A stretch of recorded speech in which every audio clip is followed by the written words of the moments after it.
నరేంద్ర మోడీ మొన్న 2 టర్మ్స్ కూడా ఆయన ప్రధానిగా చాలా సునాయాసంగా వెళ్ళిపోయింది పరిపాలన అనేది. కానీ ఈసారి హ్యాట్రిక్ అయితే సాధించారు కానీ భారీ సవాళ్లే ఆయన ముందు ఉండబోతున్నాయి. ప్రధానంగా 2 రాష్ట్రాలు ఆయన మెడ మీద కత్తి పెడుతున్నాయి. అందులో ఒకటి ఆంధ్రప్రదేశ్, మరొకటి బీహార్. ఇది అంశం మీద చర్చించే ప్రయత్నం చేద్దాం. సరే, ముందు ఆంధ్రప్రదేశ్ గురించి మాట్లాడుకుంటే మొన్న మనం దీని మీద చర్చించుకున్నాం. తర్వాత వచ్చింది 1,00,000 కోట్ల వరకు అడిగారు బాబు గారు వెళ్ళి, ఆంధ్రప్రదేశ్ గురించో లేదా పోలవరం గురించో అమరావతి గురించో ఏదనేది ఒక అతిపెద్ద డిమాండ్. దానివల్ల అవసరమైతే రేపు పొద్దున్న బడ్జెట్ రూపకల్పన కూడా ఒక సవాల్గా మారబోతుంది కేంద్రానికి అనేది ఎలా చూడండి?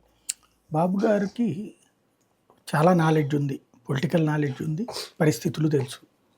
గతంలో వేసిన తప్పటడుగులు ఈ దఫా వెయ్యరు ఆయన అని నేను నమ్ముతున్నా. నిన్న ఈ ఇసుక మీద శ్వేతపత్రం సందర్భంగా ఆయన మాట్లాడిన దాంట్లో ఆ మొక్క ఉంది.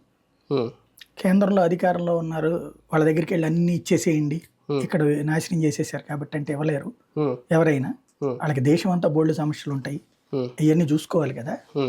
కాబట్టి అట్లా అన్ని అడిగేసేసి నాకు ఇచ్చేస్తా వీరే అని చెప్పేసి వాళ్ళని బ్లాక్మెయిల్ చేయం మనం. అట్లాంటి పద్ధతి కరెక్ట్ కాదు. వాళ్ళు చేయగలిగినవి వాళ్ళు చేస్తారు అన్నటువంటి విషయం చెప్పారు ఆయన. కేంద్రం మీద ఎందుకంత దయాహృదయం? దయ్యం అంటే పోరాడి ఏం చేస్తారు? పాజిబిలిటీ లేక రాదని తెలుసా? అంటే ఎట్లా నాకు అర్థం కానిది ఏంటంటే, నీకు ఒక